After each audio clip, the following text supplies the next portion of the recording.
Alright Blues, and we are here with the final match preview of the season. It's been a decent season, can't call it a great season, but it's been good. We've got Southampton at home on Sunday. For us, we've not got anything to play for.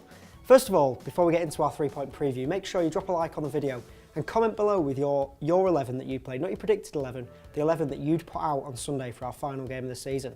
So let's kick it off. First point, some fond farewells this Sunday. It could be the last time that we see some really important and some really great players for the club in their last games. And we'll start off with Frank Lampard. He hasn't been around at City for long, obviously, but he's a Premier League icon. We've had all the hype about Steven Gerrard playing his last game in the Premier League. Let's give Frank Lampard a bit of a send-off. It's been a privilege for him to end his Premier League career in a sky blue shirt. So let's say our goodbyes to him this Sunday. Second one, James Milner, fan favourite. Nobody wants to see him go. I'm pretty sure we'll all agree on that, but it looks ominous.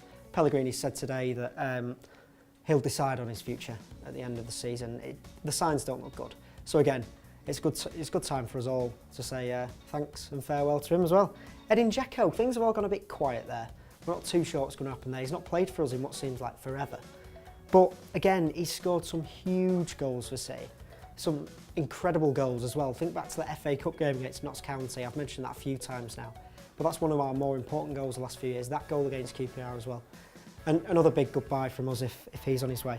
And last but not least, it's Toure, the man that we're always talking about. One of City's most important players, definitely in my lifetime and probably in many of your lifetimes. He's scored some of our most important goals ever. And I don't think any of us can doubt what he's done for our club. And it'd be great if Pellegrini does start him on Sunday, for him to bring him off quite late in the day. And we can all give him a standing ovation that he probably deserves from us fans. The second point we're going to talk about is that we're going to have some sad goodbyes on Sunday, but surely this is a chance to say hello to a few players that not many of us are quite too familiar with. Think of the youth players, the under-21 players. Pellegrini's come out today and said he's not sure if any of them can play on Sunday because they play in a dead rubber game against United on Saturday, which other than for local pride, it doesn't mean much at all to the EDS, so that would be really disappointing.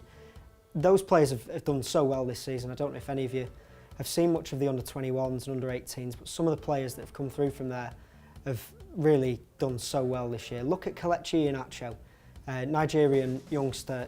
He was the top scorer in the under-17s World Cup a year back. And in pre-season, he looked the real deal. He got injured, so we didn't see much of him after that, but he's come back into that EDS squad and he scores goals for fun. He's arrogant, he's got a bit of swagger about him, and he scores goals. So Pellegrini, we know, he's come out and said that he's an important player for our future, but let's start the future now. Let's give him a chance. It's a nothing game for City this on Sunday. Second place is wrapped up. Why can we not give these young players a chance on the big stage? Why give them a dead rubber in the under-21s when they can play in a game with no pressure and get that bit of nerves out of them? So that's what we're looking for anyway. Southampton, this is our third point. Let's look at the opposition. They have got something to play for. They can finish as high as 5th if other results go their way. It's been a fantastic season for them. Everyone wrote them off at the start of this season. They sold what looked like some of their best players. Koeman's done a fantastic job. Made some brilliant signings. A great season for them. They've only won 1 in 5. People haven't really talked about that. They annihilated Aston Villa 6-1. Quickest hat-trick in Premier League history, and yeah, let's hope we see none of that on Sunday.